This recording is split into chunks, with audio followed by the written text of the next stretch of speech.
Welcome to Bag Work with a Twist. Today, I'm going to teach you about a workout called tens.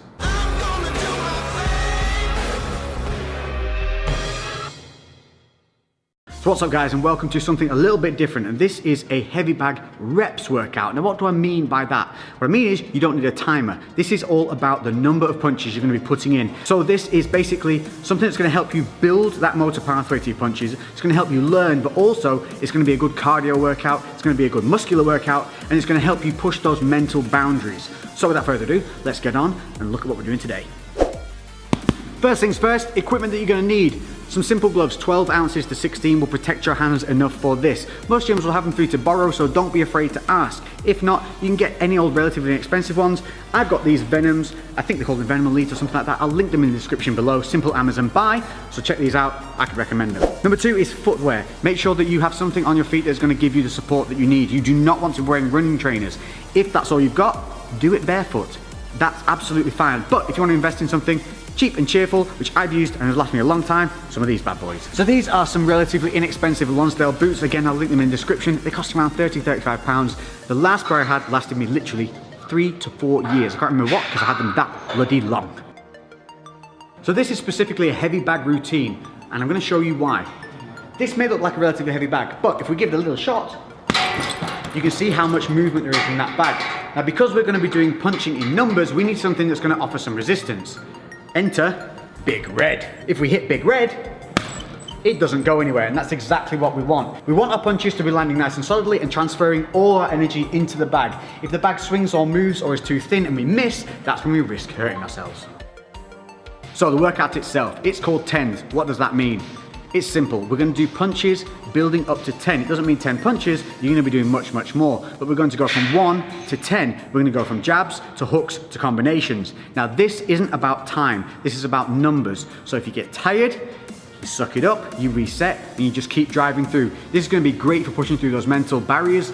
Often, the body can keep going, but the mind quits. This type of training will help you push through those mental barriers and let you know that the body can keep going even when you feel tired. Additionally, this is going to help you build those motor pathways for learning to throw those punches correctly, because this one, again, is not only about time, it's not about speed either. So, we're looking to get some good connections with the bag, we're looking to think about what we're doing with every punch, and we're looking to get better as time goes on.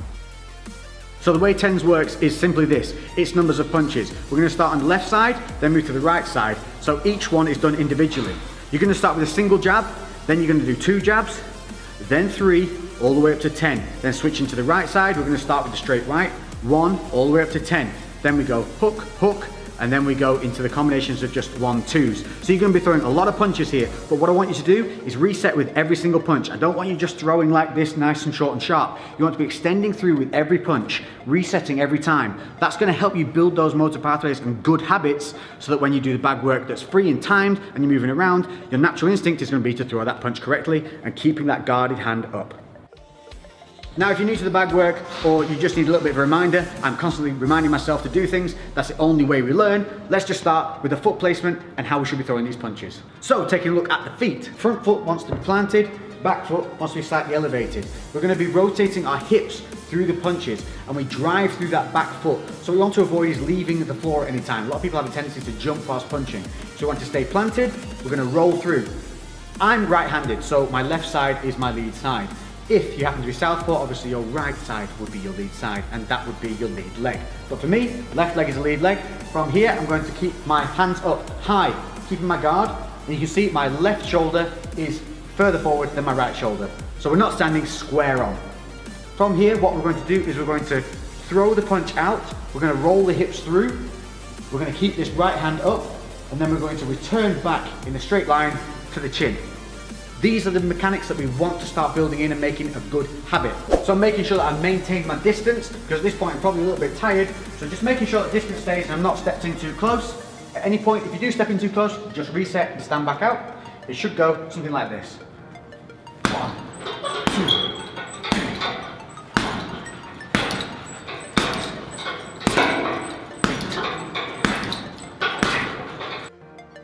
So moving on to the straight right. This is a much bigger shot. So it's going to travel more distance, it's going to be a little bit slower. So again, don't try and go too quickly. We're going to keep that left side forward, not standing too square. we're gonna keep the left guard up this time, and we're gonna roll through with that big right punch, and then bring it back to the chin. So like I said, this is going to be slower, it has to travel further. I really want to roll my hips through, driving off that back leg.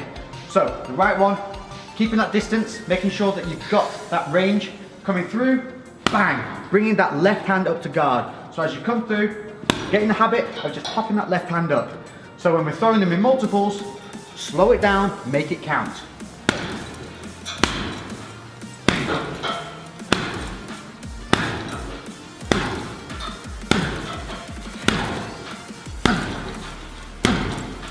And you can see how I'm not throwing that too quickly, I'm resetting, I'm thinking about my foot position. If I lose foot position or I wobble off, don't worry about it. Just reset and start again. Hooks. Now there's a couple of different ways of throwing hooks, but we're going to concentrate on the close and personal hook. If you're further away and you're on the bag work, just a quick one, make sure that you are rolling the knuckles over as you throw from distance. We're going to stay quite close to the bag, this kind of distance. The reason I want you to stay close to the bag is to reduce tweaking the shoulder or hurting your hands. So foot positioning always stays the same. Front foot planted, back foot up, rolling through the hips. Now with the hooks, we can give a little bit of a wind up here. We're just gonna, for the left hook, drop, and then we're gonna come up, keeping the elbow high and hook through.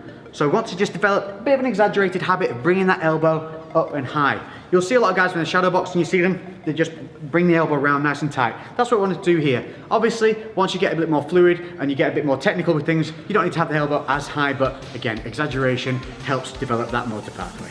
With the hook, I also want you to stay at head height. What a lot of people do here is they have the habit of hitting at around about the neck, because it's just a little bit lazy. As you get tired, the hands will drop. So try and focus on a point on the bag that is head height. From there, you're just going to roll in, boom, hit that punch. As soon as it lands, you're going to bring it back to the chin. Remember, we want to whip through with the hips. So give it a real nice little and spin on that back foot, really drive through, push the hips all the way around. Again, slow it down, make them singular punches, resetting defenses each time.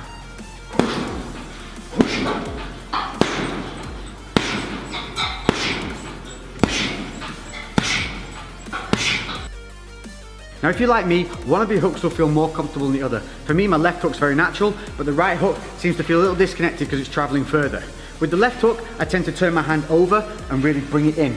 With the right, I tend to like to punch up close with a hand like this rather than this. So I'll come in with the right hook like so. For me, it just connects better and it feels more natural. But if keeping the hand turned over feels good to you, that's going to help you keep the elbow up. So whichever way you do it, just think about remembering to keep that elbow nice and high, keeping the other side guarded, as always, to keep the elbow nice and high. Noticing as I throw the right, the left comes up to guard that counter punch side.